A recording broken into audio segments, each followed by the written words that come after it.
All right, good morning, everybody, or good afternoon, depending on where you're joining us from. Very pleased to welcome everybody to the start of our IMF week agenda with the Chile Central Bank board member Claudio Soto. We're very happy he's joining us today to discuss the macroeconomic and the monetary policy outlook for Chile. He's also joined by Marcus Kirchner, who is the chief macroeconomic advisor to the central bank. As a few points of housekeeping for today's presentation, we'll have around 15 to 20 minutes of presentation from board member Soto, followed by Q&A. You can ask the Q&A directly in the Zoom on the screen, and then I'll moderate the discussion with the board member. So again, thank you all for joining us. Claudio, thank you very much for being here with us today. Without any further delay, I pass over the mic to you. Thank you, Joseph. I will share my presentation here. Okay. So let me begin by giving the update that we have for the external outlook. That is the base for our new projections that they were released on our latest IPOM. First of all, as far as we see, uncertainty remains high, although there have been some receding in the measures of uncertainty, linked probably to the fact that there were some agreements in terms of the trade tariff between the U.S. and their trade partners. Despite that, we see still a risk beyond the trade conflict. There are the geopolitical wars and conflicts in the Middle East, although we know now that there is a peace agreement, but still there is a risky situation from our point of view. Also, the financial situation, fiscal situation in developed countries poses a risk according to our view. And also, we in our report, we discuss a bit about the institutional situation in the US that is also a source of uncertainty. Now, in terms of financial conditions for emerging markets and for Chile in particular, we see an improvement. Our stock market has increased rapidly in the last few months. Our currency has been appreciating in terms of its strength, although it is weaker than other currencies in Latin America or emerging market currency. But still, we see a certain downward trend in our exchange rate. Also, rates have fallen, medium and long-term rate have fallen, Latin America and emerging market in general. And in Chile also, we have seen some decline in interest rate. All of this speaks of a somehow better financial condition in the last few weeks, few months. Now, as we were expecting, the Federal Reserve Bank cut its rate, and they have hinted that more cuts are coming down the road. The market, as you know, it's pricing a more aggressive cut, in particular next year. But here we highlight two sources of risk that we see in the horizon. First of all is, of course, the fiscal situation. We see that there are risks coming from the fiscal situation in the US that could put upward pressure, both on inflation and on long-term rates. And the second source of risk that we see is that despite the fact that there is some weakness in the labor market in the US, that is probably behind the recent move by the Federal Reserve, we see that part of the weakness reflects some supply shocks in the labor market in the US. When you look at the real wages in the US or the labor supply, we see somehow a shortage of labor supply, probably coming from lower immigration, and that has pushed up real wages. So despite the fact that we see weak labor job creation in the US, we see it more as a supply shock rather than a demand shock. And that is also a source of risk for inflation down the road. So despite the fact that we recognize that there are cuts in the policy rate at the Federal Reserve in the months to come, there are some risk for inflation in the US that might put some pauses in this process down the road. All in all, we see a better growth outlook for our main trade partners. As far as we know up to now, the data show a muted impact on the trade war in activity. Part of this might reflect the fact that companies prepare in advance to the trade tariff by accumulating inventories. But still is the case that we haven't seen much impact on activity in the main players here in the trade war. And that's why we have revised upward our forecast for growth for the main trade partners, the US, Europe, and also China, that has shown a better outlook during this year. It's a mild revision, but it changes our downward revision that we had in the last few EPOMs. So this is the first EPOM after a year when we revise upward our growth forecast for trade partners.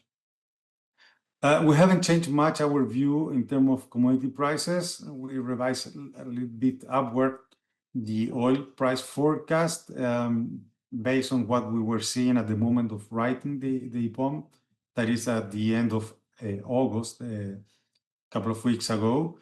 And in terms of the copper price, we have remained with our view that in the long term, the copper price should be oscillating around $4.3 per pound. It is true that current copper prices are much above that figure. There are some supply shocks also that have been affecting the copper price in the short term. So in the medium term, we remain with our view that the price should be oscillating around $4.3 per pound.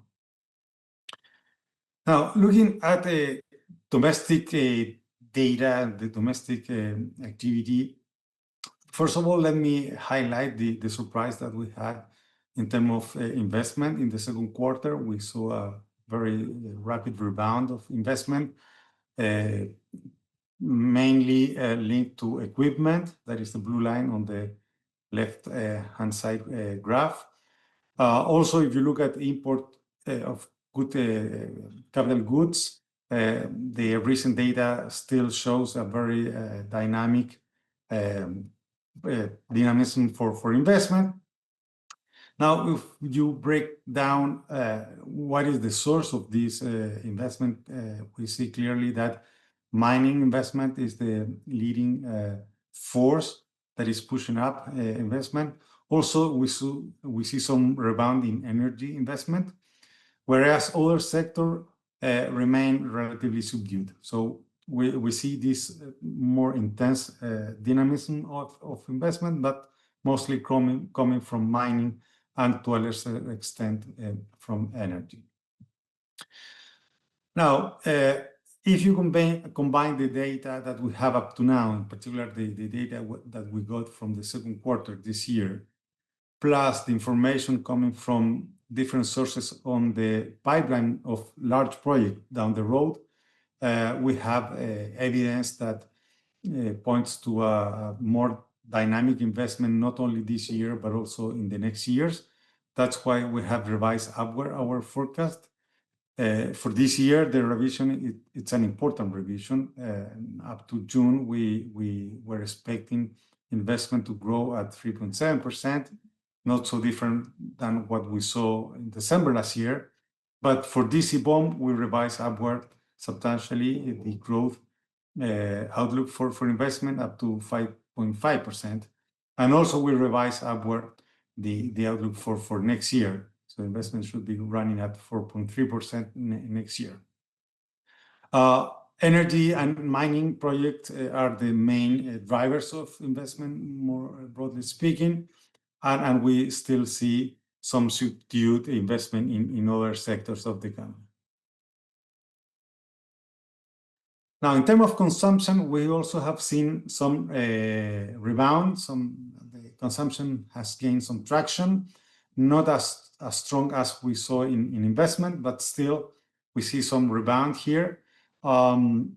That's why we have revised upward our forecast for consumption, private consumption, from 2.2% this year up to 2.7% in our latest IPOM. And also we have revised upward mildly the forecast for next year. Now, what is behind this revision? Well, we have different factors that explain a more dynamic consumption, private consumption. First of all, the wage bill is growing. There have been ups and downs here, but still we see the upward trend in terms of the real wage bill. Here we have a combination of strong wages and relatively subdued labor creation, job creation. But all in all, the wage bill is growing close to its trend. Secondly, the financial burden faced by household has improved. If you look at the financial burden compared to the labor income, has fallen due to the falling interest rate on the one hand, but also the fact that households have deleveraged in the recent years. So credit consumption has fallen. So households have less debt, combined with lower rates, has implied a better financial burden. So that gives the space of the room for household to keep on consuming out of debt for a while. And finally, we have seen an improvement in expectation. Different measures of expectation have improved. So all these factors points to a better outlook for private consumption, and that's why we have revised our outlook for consumption. So a more dynamic domestic demand coming from both consumption and investment will lead to a mild increase in the current account deficit. We still see a current account deficit running somehow between 2 and 3%. Probably the deficit will be a bit higher than what we were expecting due to this revision coming from the internal demand. But this forecast does not include the recent event in terms of the copper price. When we finished our forecast, copper price was below 4.5% per pound. Nowadays it's running higher than that, so probably there will be an impact coming from an increase in the value of export in the few months from this year, if the copper price remains at the current levels. Now, in terms of activity, in terms of output, it has evolved as we were expecting. At the beginning of the year, we saw a very rapid increase in non-mining component of GDP. So that is the green line on the left-hand side there. You see that the figures for the first quarter, the slope is very steep. So we had this fast increase in activity, but we knew that most of it were related to transitory factors. And then during the year, we were expecting that they should fade away. And this is what we're seeing right now. So we see a certain moderation in activity, but this is something that we were expecting. So all in all, we revised upward the figures for activity for this year and next year, mainly due to the revision in domestic demand. So for activity, for GDP, we have a new range. In the previous IPOM, the range was from 2 to 2.75% growth for this year. Now we narrow a bit the interval, and now we're expecting growth to be between 2.25 up to 2.75. Next year, a bit lower than that, 1.75 to 2.75. And then in 2027, the economy should be running at its trend growth, which is around 2%. So we're expecting activity to be growing between 1.5 up to 2.5%. that is very much aligned with trend growth. And as you can see on the graph here, this transitory increase in activity during this year meant that the output gap was transitorily positive. Now, during this second quarter and third quarter, the output gap should be mildly negative, and then the output gap should be basically closed for the rest of the horizon.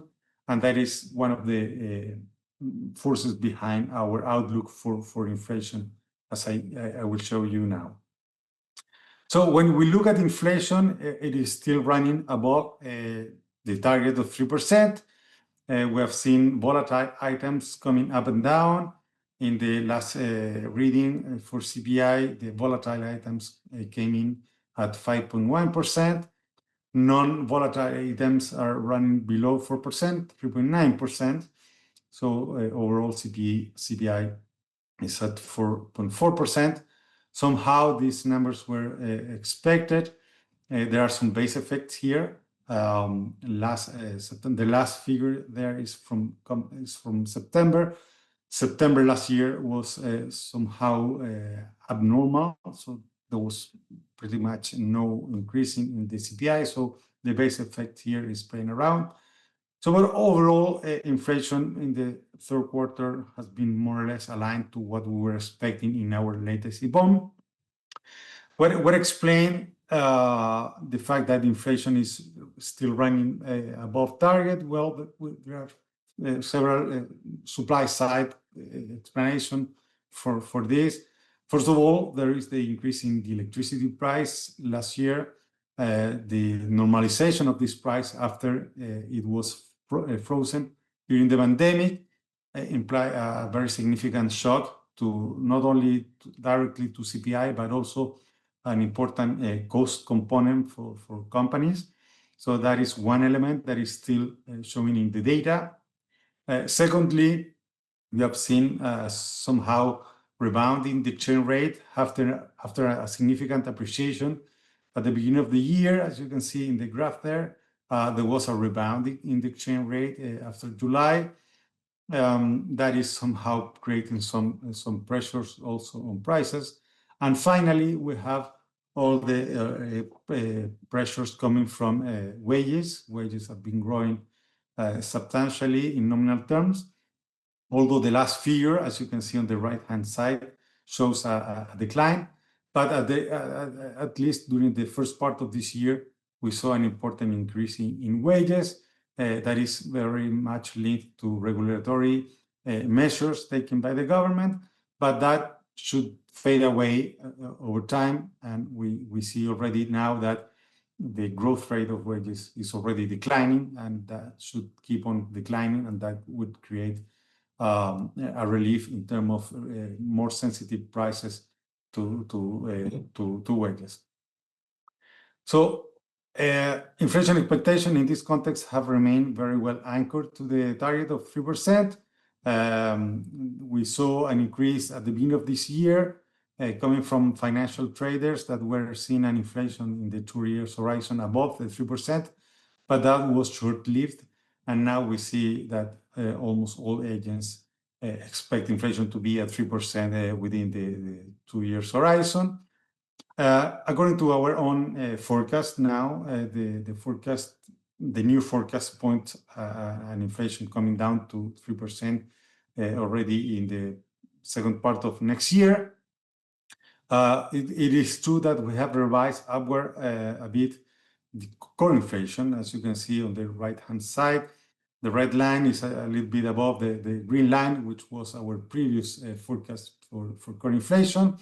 And behind this, are these cost push shock that I was mentioning before, but they should fade away during the horizon, and that's why we expect inflation to be at 3% already by the middle part of next year. So to finish, let me briefly comment on monetary policy. We cut the policy rate in our latest meeting, and then we changed a bit our corridor in the last inflation report. the corridor is somehow a little bit higher probably than what we were pointing in the June corridor, but there are not much differences here. We highlight one scenario. This is an alternative scenario where domestic demand might be stronger than what we have in the baseline scenario, and that would create some inflationary pressures that should be addressed with probably a tighter monetary policy. This is one of the alternative scenarios that is shown there in the corridor. The other scenario is a more weakened demand coming from more shocks coming mainly from the external scenario, and that would create the condition for a more expansionary policy within the horizon. But overall, the policy rate is very near the range that is considered to be neutral. So we haven't changed our view for the neutral rate. We still think that the neutral rate is between 3.5% and 4.5%. Our policy rate is at 4.75, so we're very close to the target. We're very close to the range that is considered to be neutral, and the corridor reflects that in the sense that the following movements in the corridor in the policy rate that are shown in the corridor are going to be very gradual and very small movement in order to put the policy rate within values that are coherent with the neutral values. As long as inflation is running at 3%, or is well expected that inflation will be at 3%, and as long as the output gap is closed, then the policy rate should be at around its neutral level, and that is what is behind the corridor that we're showing here. So this is a very brief presentation, and now I'm open for Q&As from your side. Thank you, Board Member Soto, for the initial remarks. I think that sets the tone for a nice Q&A session and further questions.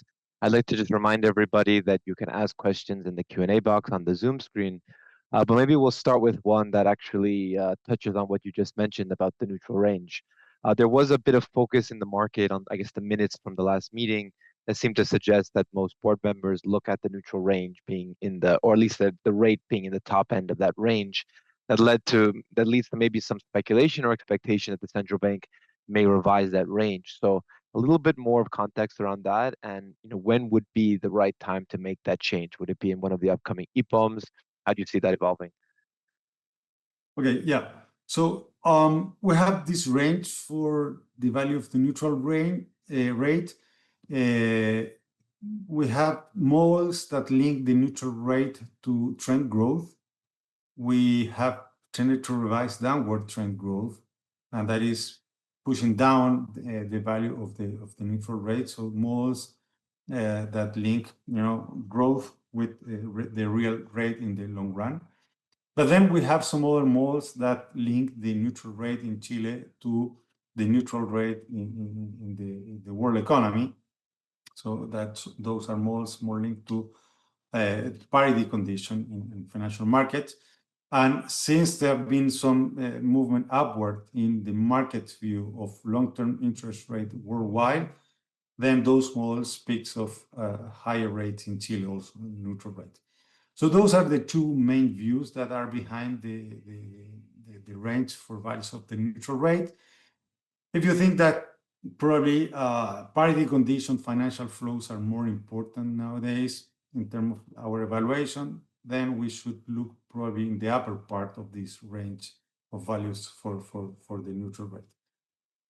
When are we going to revise that? Probably it's going to be in one of the EPOMs. I cannot tell you in which one, but probably it's going to be in one of our EPOMs. In terms of trend growth, this is important for you to know. We had a new census last year, and the figures for the census will be released. Part of the figures were already released, but more precise figures are going to be released at the beginning of next year. This is important, but it will probably modify what we know about the evolution of the labor force, which is one of the components for trend growth. Probably it will revise retroactively also the evolution of employment. So probably we have to revise our view in terms of productivity, and then we have to, look beyond to the medium term. What is the evolution of productivity, which is also another important component of trend growth. So having that information will be important to reevaluate at least part of the model that link the neutral rate with trend growth. So that will be an evaluation of a joint evaluation of trend growth and the neutral rate. Right, thank you. That's very clear. And I guess I see some questions that are maybe on similar themes. You did touch on investment and investment growth being a bit stronger than expected. So I guess a few questions on that. The first would be, at what point what level of investment or acceleration would cause a more positive view on potential growth in Chile? Would it need to be broadening out from beyond construction? Because does seem in the last year and a half, at least last year, growth has been stronger than expected, and then the previously estimated potential growth ranges. So do you see this as a trend that could potentially maybe suggest potential growth is somewhat higher? Well, investment is a flow that has an impact on the capital stock, right? But to really move substantially the capital stock, we need several years of higher investment. And in the medium to long term, what drives investment is productivity. So really to change our view in terms of trend growth, we need to have a revision of our view in terms of productivity. And it is true when you look at the data from last year, at least, with the economy growing and employment not growing, then labor productivity in the data shows a pickup last year. But we have to evaluate whether that is a transitory factor or is a more permanent factor in order to reevaluate the trend growth. Right, very clear. And I guess on a similar vein, so regarding investment, it does seem very concentrated in machinery and equipment. How do you see the construction sector specifically in 2026? And this was a long-term concern of the central bank. And if we do see a stronger pace, would that lead to mounting pressures in the labor market? Yeah. Well, so first of all, the driver of investment as of now is mining activities. The mining investment has a heavy component in terms of equipment, but also it drives activity in construction. All the non-residential construction, most of it goes to mining activity. So you also have a push in terms of construction investment that probably is not yet in the data, but eventually will appear. So you have to be careful when reading the data because probably residential activity will not be picking up, but you will see a rebounding in construction, probably linked to mining investment. Okay, so that is one thing. The other thing is that in terms of residential investment that has been very subdued up to now, we have seen some more positive developments in the latest data. So house sales have improved. The government launched a recent public policy intended to lower the mortgage rates. So there is a subsidy in terms of mortgage rates, and also in terms of the guarantees that you have to put when applying to a loan. So there is a subsidy on the guarantee. And both elements seem to already have an impact on sales. So we have seen a pickup in terms of sales. Still is the case that there is a large stock of non-sold households still there. But as long as we see this rebound in sales, we might see some pickup in terms of new projects coming in the pipeline for households, for housing, and we might see some rebounding in terms of residential investment down the road. Right, thank you. That answers that question. And I guess as a very brief follow-up, how do you see? You mentioned a potential, policy to bring down mortgage rates. But when you look at the monetary policy transmission onto consumer lending and demand for credit, would you say that the past easing has kind of had the impact that you would have expected in terms of monetary transmission to the real economy, or has it been slower than you would have thought? Well, overall, when you look at market rates, are somehow aligned to historical pattern. When you look at the pass-through from policy rate to commercial rates, are very much aligned to what we have observed in the past. So we have seen a decrease in consumer loans rate. We have seen a decrease in commercial loans rate also. Mortgage rate are somehow less attached to the policy rate. Mortgage rate are more linked to long-term rates that have tended to co-move with international rates. And that's why we still see up to recently, mortgage rates somehow up much above what we saw previous to the pandemic, let's say. But in terms of the normal transmission of monetary policy, in terms of consumer loans and commercial loans, the rates have fallen as expected. Okay, very clear. Thank you. And I'd like to move now to a bit of questions on, I guess, more monetary policy. So the first one would be about the U.S. Fed. How do you see the impact of, I guess, the 3 cumulative cuts that the market has priced in for this year, and how does that factor into the thought process when you think about easing in Chile? Well, there are, let's say, two main mechanisms for changes in the policy rate in the U.S. Affecting Chile. One is financial condition, broadly speaking. So we have seen somehow an improvement in financial condition, as I mentioned. That, of course, creates some condition for monetary policy here in Chile, not needed to be as aggressive, probably, because we have an improvement in financial condition coming from the move by the Fed. And the other thing is that the impact that it has on the exchange rate, in particular the US dollar, and how that affects our own parity and the link between the exchange rate and inflation. So we have to really evaluate up to what extent the move by the Fed affect our currency and the implication of that in terms of medium-term inflation, inflation within our policy horizon, and that would eventually have a feedback impact on our policy. Right, and I guess as a follow-up on that point, since late October, we've seen a rise in break-even inflation above target, while, like you mentioned, the inflation expectations have stayed anchored, and the break-even inflation used to be at or below. So how are you looking at, I guess, this variable compared to the other traditional inflation expectations? Well, yeah, break-evens are more volatile. We have seen, as you mentioned, movement up and down. The target, it is true that they're running a bit above target right now. So we monitor that, of course. This is something that we look at frequently.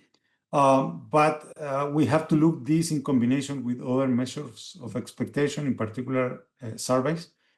When we, declared that we were more concerned about inflation expectation at the beginning of this year, it was a combination of break-evens moving up, but also surveys moving up. So it was a combination of several measures of expectation that, made us to be more cautious in terms of the policy communication. And we declared that in our EPOM in March and also in our monetary policy meeting in January. Right. Okay. So inflation expectations are still the surveys are the main channel for that. That makes sense. And I guess then to ask a follow-on question that's in the Q&A box. So the latest corridor and consensus from the Economist survey has a cut in December, but inflation is still persistent, as you mentioned, and with the rate close to neutral. How do you look at the cost versus the benefits of this cut, and that's, let's say, priced in or consensus expects for December? Well, the corridor, first of all, it's an area, right? We have course, you can draw the line in the middle of the corridor, but what we want to communicate is more the area that is in there, where we highlight some alternative scenarios beyond what we have in our central scenario, and the conditions under which we could move in one or the other direction. The important thing here is that we have the policy rate above the neutral range, but very close to the neutral range, which means that eventually we have to move the policy rate towards the neutral range, which implies cutting the rate eventually. But being very close to that neutral range, we are not in a rush to cut, and the space for cutting the rate is very limited to what we have behind or below the rate and the neutral range. Of course, the incoming data will be very important to adjust or evaluate the speed at which we are going to move into that range. In our baseline scenario, inflation is converging to the 3% already by the middle part of next year. The output gap should be relatively close by the next year.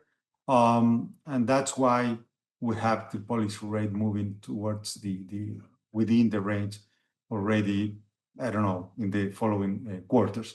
But the data will be important nowadays for calibrating this short run movement that is needed in order to be there. Thank you. And I guess as a follow-on to that, I mean, you mentioned inflation expectations have stayed anchored, even though there have been some setbacks in inflation, both on the core side and broadly in the last few months. So I guess contrary to some other markets in Latin America, say Brazil, where inflation expectations are more volatile and react to kind of near-term surprises, in Chile they haven't. So does that basically just mean that you need to see more progress in realized inflation?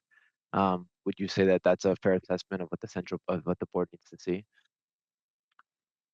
Well, in the baseline scenario, as I mentioned, inflation will be falling in the following quarters.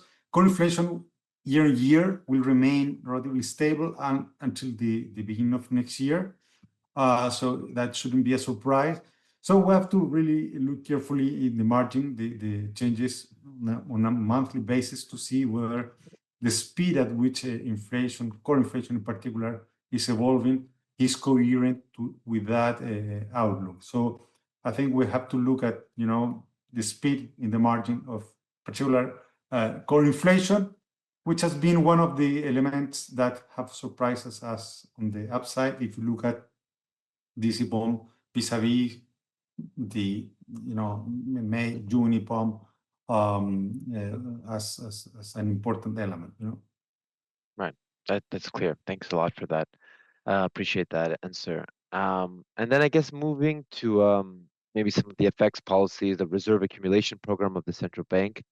We've had 2 months of operation now. How is the central bank board, and how are you evaluating the program in the first 2 months? You still believe that the daily flow and not the total size will not impact the market in a meaningful way? Well, this program was designed to be to have the less impact on the flows in the FX market. So the size of the accumulation, the daily size of the accumulation is very tiny as compared to market operation, regularly speaking. The program is also a very long-term program. So the idea really is to be accumulating at a very slow pace reserves on this 3 years horizon. Our evaluation up to now is that it has worked as expected with very or no impact whatsoever on the FX market. And we have continued accumulating, on a daily basis. And the idea is to have this program on this 3 years horizon in order to have the liquidity, the own liquidity that we want to have. So yeah, the evaluation as of now is that it has worked as expected with limited or no impact whatsoever on the FX market. Understood. And the market understood what the central bank was trying to say as being, if there were adverse market conditions, the program could always be paused and there was that flexibility built in. But what happens in again another scenario where, let's say, the dollar weakens globally, you have positive sentiment coming out of Chile, and you see significant exchange rate appreciation? Would the central bank also look to increase the size of the program if you had very positive conditions with the FX and, let's say, inflows into the FX market? Is that something that would be considered? Look, we have to evaluate the program when times come by. But the whole idea here is to have something in place that is very orthogonal to any conjunctural condition. So the idea is really to be hands-off in this and try to accumulate in a very slow pace on a very long-term horizon in order to reach to the target of liquidity that we are meant to have. So we haven't evaluated, but in my view, short-term conditions should not have an impact on the strategy. Right.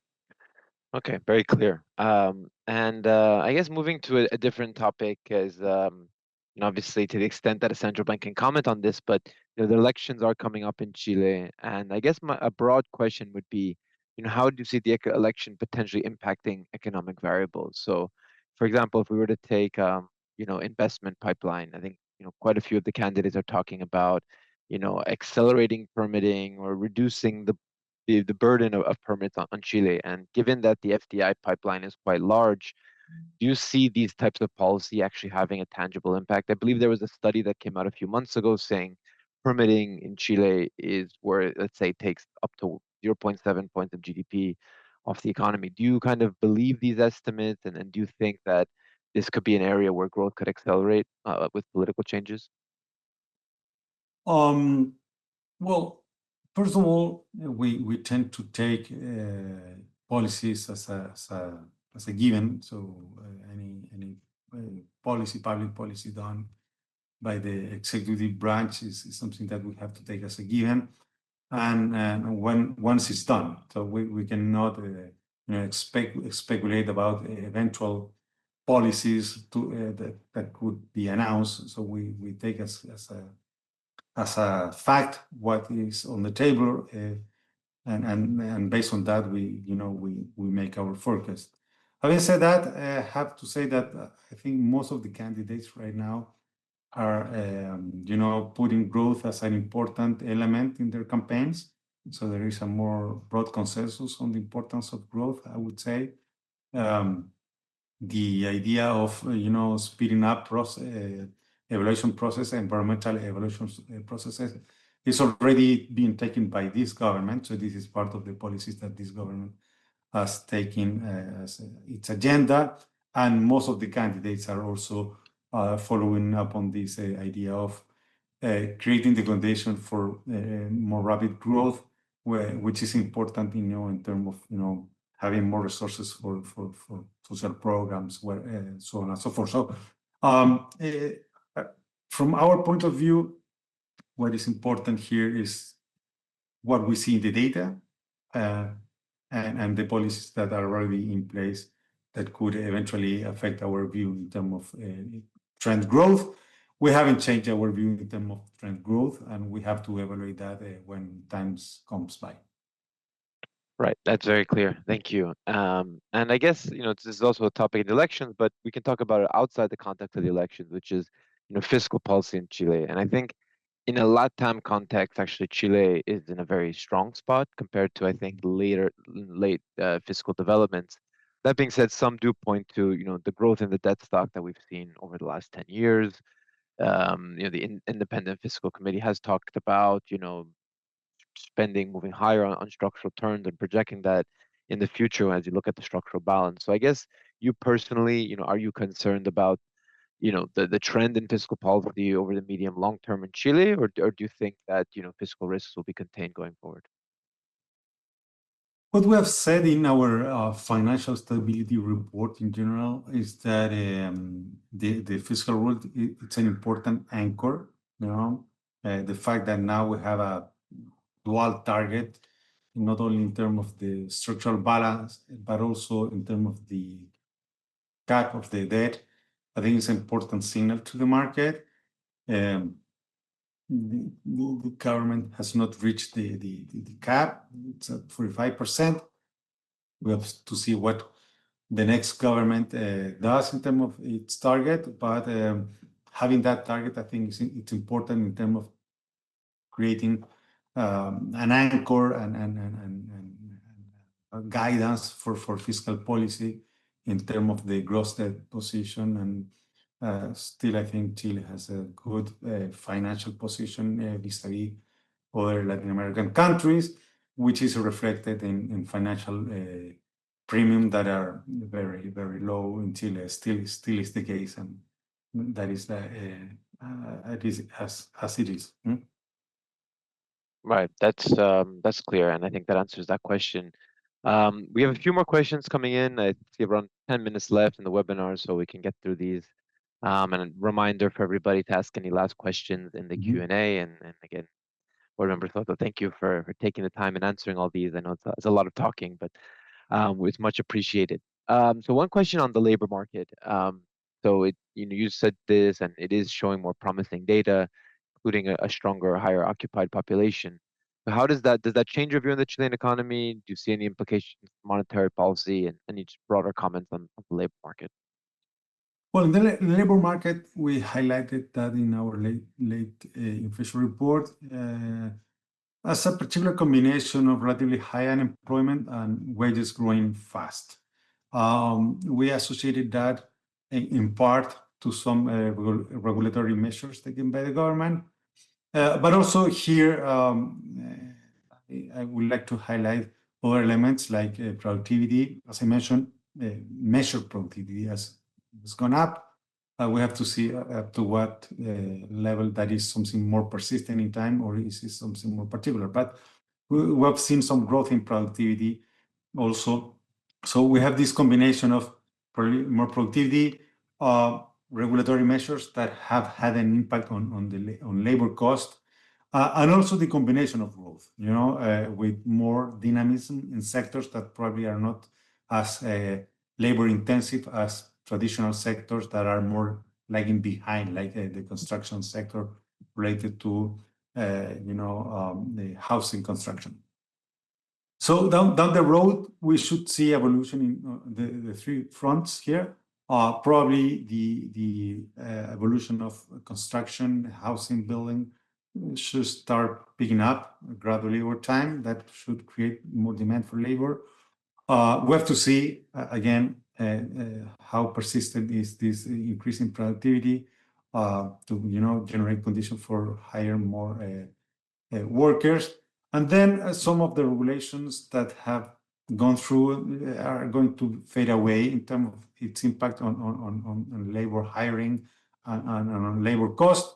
So eventually we'll be more in line to more aligned to the tendency in the labor market. So we have to see how it evolves. But these three components are playing around. Now, in terms of its impact on the outlook, so we have on the one hand the impact on consumption, on the wage bill that I mentioned before, that is growing relatively in a coherent pace with the trend consumption.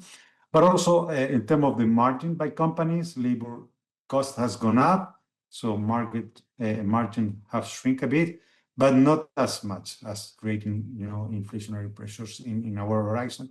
And that's why we have still our forecast is that inflation will converge within the horizon. Understood. That's clear. We have to look at the productivity side of the angle. So that answers that question. Thank you. And another question here is actually about the measure of inflation. So the sin volatiles inflation measure that came out was designed to be a low volatility data print, I think, to ascertain monetary policy. But after COVID, it became much more volatile. There's two questions. One, is there any plan to upgrade the main core measure that the central bank looks at in kind of conducting monetary policy? And two, when you look at the different measures, the inflation headline is better than what the X volatile component is showing. So yeah, a little bit of context on how.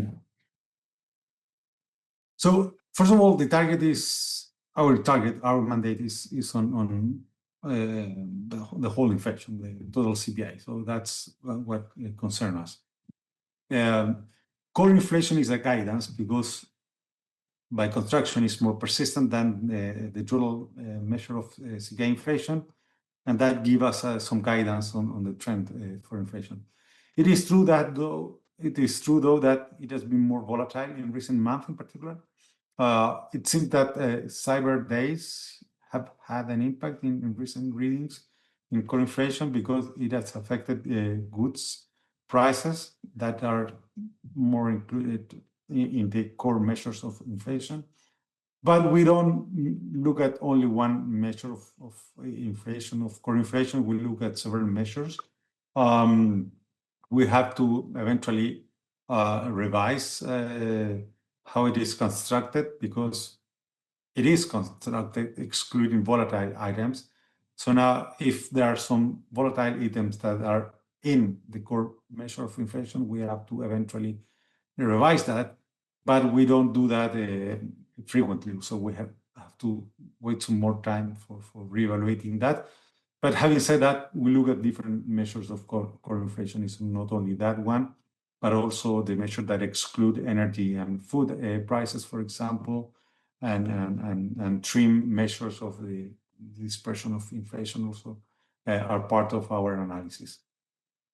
Great, thank you. I think that answers the question. And I see just one last question that's in the Q&A box, and I understand you have a hard stop coming up soon. So this will be the last question that we have for you, and it's can you elaborate on your read of the upcoming revisions driven by the census that you mentioned, given that we only have partial evidence? So, what is the partial evidence telling you of the implications, and when will we have the full picture on that?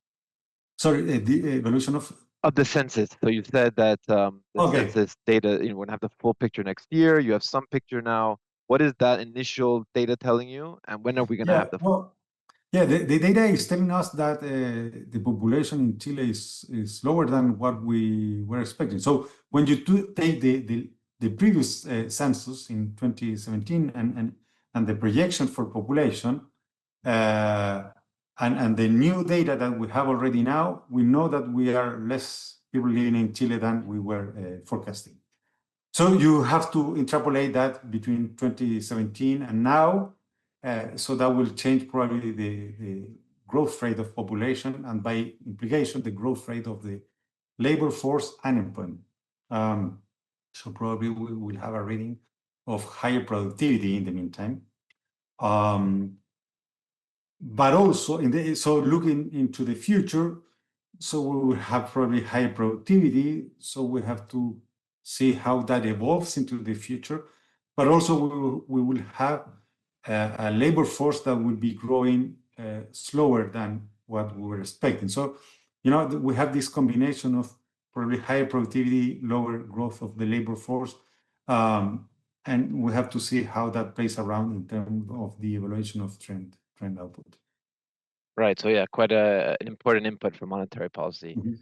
Well, all right. Well, those are the questions we have on the line. I understand that you have a hard stop. So, Board Member Soto, thank you for taking the time to answer all these questions. We really appreciate the transparency and the time you spent with us. So, hope to have you again on another webinar, and really thank you very much. Yeah, thank you, and thank you to the audience. All right. Have a good day, everybody. Bye. Bye-bye.